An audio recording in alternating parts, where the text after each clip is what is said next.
वैभव लक्ष्मी व्रत कथा। वैभव लक्ष्मी व्रत शुक्ल पक्ष के शुक्रवार से प्रारंभ किया जाता है और इस व्रत को सौभाग्यशाली स्त्रियां, कुंवारी कन्याएं एवं पुरुष रख सकते हैं। ये व्रत धन और सुख समृद्धि दोनों ही प्रदान करता है। तो आइए जानते हैं। कथा को प्रारंभ करने से पहले इसकी विधि को जान लेते हैं। सबसे पहले चौकी पर एक अक्षत की छोटी सी ढेरी बनाकर उस पर जल से भरा कलश स्थापित करें। उस कलश पर किसी भी धातु की एक कटोरी में धान रखें एवं जेवरात रखें। जेवर चांदी या सोने किसी भी रूप में रख सकते हैं। उसमें एक सिक्का भी आप रख सकते हैं। उस चौकी पर आप श्री यंत्र या माता लक्ष्मी के किसी भी स्वरूप वाले फोटो को स्थापित करें, प्रतिमा को स्थापित करें। अब उस चौकी पर गाय का शुद्ध घी लेकर दीपक जलाएं, फुलबत्ती डालकर उसको प्रज्वलित करें, अगरबत्ती को भी प्रज्वलित करें। इसके बाद मन में श्रद्धा भाव से माता लक्ष्मी जी का ध्यान करके उनको पूजा स्थल पर बुलाने का निमंत्रण देना चाहिए। इसके बाद एकाग्रचित्त होकर माता लक्ष्मी जी की पूजा करनी चाहिए। इस तरह विधि विधान के साथ पूजा अर्चना करने से माता लक्ष्मी बहुत जल्द प्रसन्न हो जाती हैं और अपने भक्तों की समस्त मनोकामनाओं को बहुत जल्दी ही परिपूर्ण कर देती हैं। इस व्रत को शुरू करने से पहले माता लक्ष्मी जी को भोग के रूप में अर्पण करने के लिए नैवेद्य के रूप में घर की कोई रसोई घर से बनी हुई किसी मिठाई या वस्तु या दूध या चावल से खीर तैयार करें। गुड़ या शक्कर या बाहर से कोई मिठाई, 5 तरह के फल आदि का उपयोग कर लेना चाहिए। जब पूजा आराधना से पहले माता लक्ष्मी जी के मन ही मन याद करके उनका आवाहन करना चाहिए, उनकी स्तुति भी करनी चाहिए।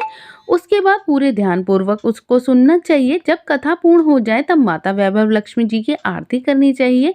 आरती करने के बाद माता वैभव लक्ष्मी जी को भोग अर्पण किए गए नैवेद्य के साथ प्रसाद के रूप में वितरित करना चाहिए। और आइए कथा को प्रारंभ करते हैं। वैभव लक्ष्मी व्रत कथा।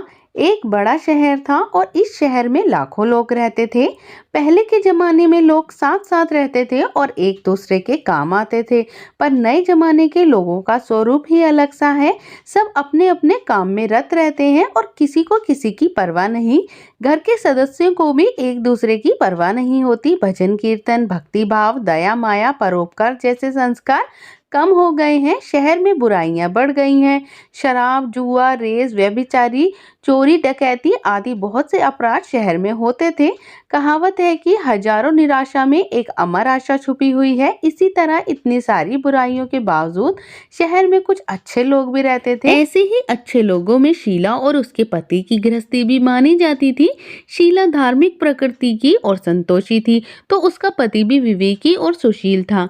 शीला और उसका पति ईमानदारी से जीते थे और न किसी की बुराई करते, प्रभु भजन में अच्छी तरह समय भी व्यतीत करते थे। उनकी गृहस्थी एक आदर्श गृहस्थी थी और लोग उनकी गृहस्थी की सराहना भी करते थे।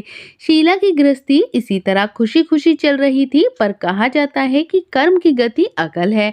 विधाता के लिखे को कोई नहीं समझ सकता। इंसान का नसीब पल भर में ही राजा और राजा को रंक बना देता है। शीला के पति के अगले जन्म के कर्म भोगने बाकी रह गए होंगे, तभी वह बुरे लोगों के साथ दोस्ती कर बैठा। वह जल्द से जल्द करोड़पति होने के ख्वाब देखने लगा। इसी तरह गलत रास्ते पे चल निकला और करोड़पति बनने की बजाय रोडपति बन गया, यानी रास्ते पर भटकते हुए भिखारी जैसी उसकी स्थिति हो गई। शहर में शराब, जुआ, रेस, चरस, गांजा जैसी बुराइयां फैली हुई थी। उनमें शीला का पति भी फंस गया। दोस्तों के साथ उसे भी शराब की आदत हो गई और जल्द से जल्द पैसे वाला बनने के लालच में दोस्तों के साथ जुआ भी खेलने लगा। इस तरह बचाई हुई धनराशि, पत्नी के गहने, सब कुछ रेस जुए में गंवा दिया। सुख से खाने की बजाय 2 वक्त के भोजन के भी लाले पड़ गए और शीला के पति को गालियां खाने का वक्त भी आ गया। शीला सुशील और संस्कारी स्त्री थी, इसीलिए पति के बर्ताव से उसको बहुत दुख हुआ, किंतु भगवान पर भरोसा करके बड़ा दिल रखकर वह दुख सहने लगी। कहा जाता है कि सुख के पीछे दुख और दुख के पीछे सुख आता है, इसीलिए दुख के बाद सुख आएगा। ऐसी श्रद्धा के साथ शीला प्रभु भक्ति में लीन रहने लगी। इसी तरह शीला असहाय दुख सहते सहते प्रभु भक्ति में वक्त बिताने लगी। अचानक एक दिन दोपहर में उसके द्वार पर किसी ने दस्तक दी। शीला सोच में पड़ गई कि मुझ जैसे गरीब के घर इस वक्त कौन आया होगा। फिर भी द्वार पर आए हुए अतिथि का आदर करना चाहिए। ऐसे आर्य धर्म संस्कार वाली शीला ने खड़े होकर दरवाजा खोला। देखा तो एक माजी खड़ी हुई थी। वे बड़ी उम्र की लगती थी, किंतु उनके चेहरे पे एक अलौकिक तेज निखर रहा था। उनकी आंखों से मानो अमृत बह रहा था और उनका भव्य चेहरा करुणा और प्यार से झलकता था। उनको देखते ही शीला के मन में अपार शांति छा गई। वैसे शीला इस माँ जी को पहचानती ना थी, फिर भी उनको देखकर शीला का रोम रोम आनंद से भर गया। शीला माँ जी को अंदर ले आई। घर में बिठाने के लिए कुछ भी नहीं था, अतः शीला ने सकुचाकर एक फटी हुई चादर पर उनको बिठाया। माँ जी ने कहा, क्यों शीला, मुझे पहचाना नहीं? शीला ने संकुचाकर कहा, माँ आपको देखते ही बहुत खुशी हो रही है, बहुत शांति भी हो रही है, लेकिन लगता है मैं बहुत दिनों से जिसे ढूंढ रही हूँ वह आप ही है, पर फिर भी मैं आपको पहचान नहीं सकती। माँ जी ने हंसकर कहा, क्यों भूल गई? शुक्रवार के दिन माँ लक्ष्मी जी के मंदिर में भजन कीर्तन होते हैं, तब मैं वहां आती हूँ। पति गलत रास्ते पे चला गया, तब से शीला बहुत दुखी हो गई थी और दुख की मारी वह लक्ष्मी माता जी के मंदिर भी नहीं जाती थी। बाहर के लोगों के साथ नजर मिलाते हुए भी उसको शर्म लगती थी। उसने याददाश्त पर भी बहुत जोर दिया, पर माँ जी उसको याद नहीं आ रही थी। तभी माँ जी ने कहा, तू लक्ष्मी जी के मंदिर में इतने मधुर भजन गाती थी, अभी अभी तू दिखाई नहीं दी, इसीलिए मुझे हुआ कि क्यों ना मैं तेरे घर आकर देखूं, कहीं तू बीमार तो नहीं है। ऐसा सोचकर तुझसे मिलने चली आई हूँ। माँ जी के अति प्रेम भरे शब्दों से शीला का हृदय पिघल गया और उसकी आंखों में आंसू आ गए। माँ जी के सामने वह बिलक बिलक कर रोने लगी। यह देखकर माँ जी शीला के नजदीक आई और उसकी सिसकती पीठ पर प्यार भरा हाथ फेरा सतावना देने लगी।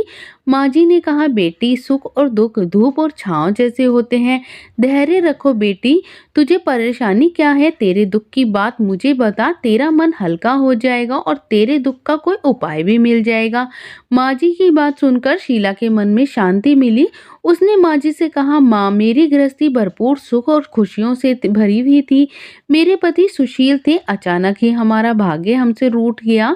मेरे पति बुरी संगति में फंस गए और बुरी आदतों के शिकार हो गए और अपना सब कुछ गवा बैठे। अब हम रास्ते के भिखारी जैसे बन गए हैं। यह सुन माँ जी ने कहा, ऐसा कहा जाता है कि कर्म की गति न्यारी होती है, हर इंसान को अपने कर्म भुगतने ही पड़ते हैं, इसीलिए तू चिंता मत कर। अब तू कर्म भुगत चुकी है, अब तुम्हारे सुख के दिन अवश्य ही आएंगे। तू जो माँ लक्ष्मी जी की भक्त है, तो माँ लक्ष्मी जी को प्रेम और करुणा की अवतार है। वे अपने भक्तों के साथ हमेशा ममता रखती है, इसीलिए तू धैर्य रखकर माँ लक्ष्मी जी का व्रत कर, इससे तेरा सब कुछ ठीक हो जाएगा। माँ लक्ष्मी जी का व्रत करने की बात सुनकर शीला के चेहरे पर चमक आ गई। उसने पूछा, माँ लक्ष्मी जी का व्रत कैसे किया जाता है? वह मुझे समझाए, मैं इस व्रत को अवश्य ही करूंगी। माँ जी ने कहा, बेटी, माँ लक्ष्मी व्रत वैसे तो बहुत सरल है और इसे वैभव लक्ष्मी व्रत या वरलक्ष्मी व्रत भी कहा जाता है। ये व्रत करने से सब मनोकामनाएं पूर्ण होती है और सुख समृद्धि यश की प्राप्ति होती है। ऐसा कहकर माँ जी वैभव लक्ष्मी व्रत की विधि कहने लगी। बेटी, वैभव लक्ष्मी व्रत वैसे तो बहुत सीधा साधा व्रत है, किंतु कई लोग इसे गलत तरीके से करते हैं, अतः इसीलिए इसका फल भी नहीं मिल पाता। कई लोग कहते हैं कि सोने के गहने में हल्दी कुमकुम की पूजा करो और व्रत हो गया, पर ऐसा नहीं है। कोई भी व्रत शास्त्रीय विधि से ही करना चाहिए, तभी उसका पूरा फल मिलता है। सच्ची बात यह है कि सोने के गहनों का विधि से पूजन करना चाहिए। व्रत का उद्यापन विधि भी शास्त्रीय विधि से ही करना चाहिए। यह व्रत शुक्रवार को करना चाहिए और प्रातःकाल स्नान करके स्वच्छ कपड़े पहनो। सारा दिन जय माँ लक्ष्मी का रटन करते रहो, किसी की भी चुगली नहीं करनी चाहिए और शाम को पूर्व दिशा में मुंह करके आसन पर बैठ जाओ। सामने पाटा रखकर उस पर रुमाल रखो और रुमाल पर चावल का छोटा सा ढेर करो। उस ढेर पर पानी से भरा हुआ तांबे का कलश रखो। कलश पर एक कटोरी रखो, उस कटोरी में एक सोने का गहना रखो। सोने का ना हो तो चांदी का भी चलेगा और चांदी का भी ना हो तो एक नगद रुपया भी चलेगा। बाद में घी का दीपक जलाकर उस पर अगरबत्ती सुलगा कर रखो। माँ लक्ष्मी जी के बहुत से स्वरूप हैं और माँ लक्ष्मी जी को श्री यंत्र अति प्रिय है, अतः माँ वैभव लक्ष्मी जी का पूजन विधि करते समय सर्वप्रथम श्री यंत्र और लक्ष्मी जी के विविध स्वरूपों को सच्चे दिल से दर्शन करो। उसके बाद लक्ष्मी स्वतन का पाठ करो। बाद में कटोरी में रखे हुए गहने या रुपए, हल्दी, चंदन, कुमकुम आदि चढ़ाकर लाल रंग के पुष्पों को चढ़ाओ। शाम को कोई मीठी चीज बनाकर उसका प्रसाद रखो। ना हो सके तो शक्कर या गुड़ भी चल सकता है। फिर आरती करके 11 बार सच्चे हृदय से जय मां लक्ष्मी बोलो। बाद में 11 या 21 शुक्रवार व्रत करने का दृढ़ संकल्प करके माँ के सामने करो। आपकी जो भी मनोकामना है वह पूरी करने के लिए माँ लक्ष्मी जी से विनती करो। फिर माँ का प्रसाद बांट दो और थोड़ा प्रसाद अपने लिए भी रख लो। अगर आप में शक्ति है तो सारा दिन उपवास रखो, सिर्फ प्रसाद को खाकर ही शुक्रवार का व्रत करो। ना शक्ति हो तो एक बार शाम के समय आप भोजन ग्रहण कर सकते हैं। अगर यदि थोड़ी भी शक्ति नहीं है तो आप 2 बार भी भोजन कर सकते हैं। बाद में कटोरी में रखा हुआ गहना या रुपया जो भी है आप उसे ले लें। कलश का पानी तुलसी या क्यारी में डाल दें। चावल पक्षियों को डाल दें। इसी तरह शास्त्रीय विधि के साथ व्रत करने से इसका पूरा फल अवश्य मिलता है। इस व्रत के प्रभाव से सब प्रकार की विपत्ति दूर होकर आदमी माला माल हो जाता है। संतान न हो तो संतान प्राप्ति होती है। सौभाग्यवती स्त्री का सौभाग्य अखंड रहता है। कुंवारी लड़की को मनभावन पति मिलता है। शीला यह सुनकर आनंदित हो गई और फिर पूछा, माँ, आपने जो वैभव लक्ष्मी व्रत की शास्त्रीय विधि बताई है वैसे मैं उसे अवश्य ही करूंगी, किंतु कृपया करके इसकी उद्यापन विधि भी किस तरह करनी है यह भी मुझे बताइए। माँ जी ने कहा, 11 या 21 जो मन्नत मानी है उतने शुक्रवार को वैभव लक्ष्मी व्रत पूरी श्रद्धा और भावना के साथ करना चाहिए। व्रत के आखिरी शुक्रवार को खीर का नैवेद्य रखो। पूजन विधि हर शुक्रवार जैसे करते हैं वैसे ही करनी है। पूजन विधि के बाद श्रीफल फोड़ो और कम से कम 7 कुंवारी कन्या या सौभाग्यशाली स्त्रियों को कुमकुम का तिलक करके वैभव लक्ष्मी व्रत की एक पुस्तक उपहार में देनी चाहिए और सबको खीर का प्रसाद भी देना चाहिए।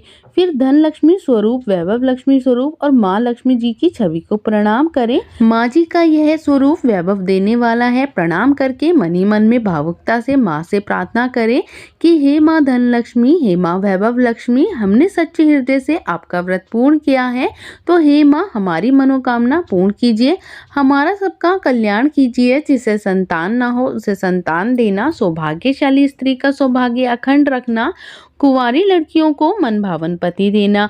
आपका यह चमत्कारी वैभव लक्ष्मी व्रत जो करे उसकी सब विपत्ति दूर करना, सबको सुखी करना। माँ आपकी महिमा अपरंपार है। माँ जी के पास से वैभव लक्ष्मी व्रत की शास्त्रीय विधि सुनकर शीला भाव विभोर हो गई। उसे लगा मानो सुख का रास्ता मिल गया है। उसने आंखें बंद कर मन ही मन उसी क्षण संकल्प लिया कि हे माँ वैभव लक्ष्मी, मैं माँ जी के कहे अनुसार शास्त्रीय विधि से पूरे 21 शुक्रवार तक यह व्रत करूंगी। व्रत का उद्यापन भी पूरी शास्त्रीय विधि के अनुसार ही करूंगी। शीला ने संकल्प करके जब आंखें खोली तो सामने कोई भी न था। वह विस्मित हो गई कि माँ जी कहाँ गई। यह माँ जी का कोई दूसरा रूप नहीं, साक्षात लक्ष्मी जी ही थी। शीला लक्ष्मी जी की भक्त थी, इसीलिए माँ अपने भक्त को रास्ता दिखाने के लिए माँ लक्ष्मी देवी माँ जी का स्वरूप धारण करके शीला के पास आई थी। दूसरे दिन शुक्रवार था। प्रातःकाल स्नान कर स्वच्छ वस्त्र धारण कर शीला मन ही मन पूरे भक्ति भाव से जय माँ लक्ष्मी का जाप करने लगी। सारा दिन किसी की चुगली भी नहीं की और शाम हुई तो हाथ मुंह धोकर शीला पूर्व दिशा में मुख कर बैठ गई। घर में पहले तो सोने और चांदी के बहुत से गहने थे, परंतु पति के गलत रास्ते पर चलकर उसने सब गिरवी रख दिए थे। पर नाक की कील बच गई थी तो नाक की कील निकाल कर उसे धोकर शीला ने कटोरी में रख दिया। सामने पाटे पर रुमाल रखकर मुट्ठी भर चावल का ढेर किया, उस पर तांबे का कलश पानी भरकर रखा और उसके ऊपर कील वाली कटोरी रखी। फिर विधि पूर्वक माता लक्ष्मी जी का पूजन शुरू किया। थोड़ी शक्कर प्रसाद के रूप में रखकर व्रत को पूर्ण किया। यह प्रसाद उसने पहले पति को खिलाया। प्रसाद खाते ही पति के स्वभाव में फर्क पड़ गया। उस दिन उसने शीला को मारा भी नहीं और सताया भी नहीं। शीला को बहुत आनंद हुआ। उसके मन में वैभव लक्ष्मी व्रत के लिए और भी श्रद्धा भर गई। शीला ने पूर्ण श्रद्धा भक्ति से पूरे 21 शुक्रवार तक व्रत किया। 21वें शुक्रवार को विधि पूर्वक उद्यापन की विधि करके 7 स्त्रियों को वैभव लक्ष्मी व्रत की पुस्तकें उपहार में बांट दी। फिर माता लक्ष्मी जी के स्वरूप की छवि को वंदन करके पूरे भक्ति भाव से मन ही मन में प्रार्थना करने लगी, हे माँ धन लक्ष्मी, मैंने वैभव लक्ष्मी व्रत करने की मन्नत मानी थी, वह आज व्रत पूर्ण किया है। माँ मेरी हर विपत्ति को दूर करो, हमारा सबका कल्याण करो। जिसे संतान न हो उसे संतान देना, सौभाग्यवती स्त्रियों का सौभाग्य अखंड रखना, कुंवारी लड़कियों को मनभावन पति देना। जो कोई यह आपका चमत्कारी वैभव लक्ष्मी व्रत करे उसकी सब विपत्ति दूर करना, सबको सुखी करना। माँ आपकी महिमा अपार है। ऐसा बोलकर लक्ष्मी जी के धन लक्ष्मी स्वरूप की छवि को प्रणाम करें। इस तरह शास्त्रीय विधि से शीला ने श्रद्धा से पूरा व्रत किया। तुरंत ही उसे फल मिला। उसका पति सही रास्ते पर चलने लगा, अच्छा आदमी बन गया और कड़ी मेहनत से व्यापार करने लगा। धीरे धीरे समय परिवर्तित हुआ और शीला के गिरवी रखे गहने भी छुड़ा लिए गए। घर में धन की बाढ़ सी आ गई। घर में पहले जैसी सुख शांति छा गई। वैभव लक्ष्मी व्रत का प्रभाव देखकर मोहल्ले की दूसरी स्त्रियां भी शास्त्रीय विधि के अनुसार वैभव लक्ष्मी व्रत को करने लगी। हे माँ धन लक्ष्मी, आप जैसे शीला पर प्रसन्न हुई उसी तरह आप अपने व्रत का प्रभाव हम सब पर रखना, सबको सुख शांति देना। जय माँ धन लक्ष्मी, जय माँ वैभव लक्ष्मी। अंत में कथा सुनने के पश्चात आरती करें, माता को भोग लगाएं, स्वयं भी खाएं, औरों में भी बांटें। जय माँ वैभव लक्ष्मी।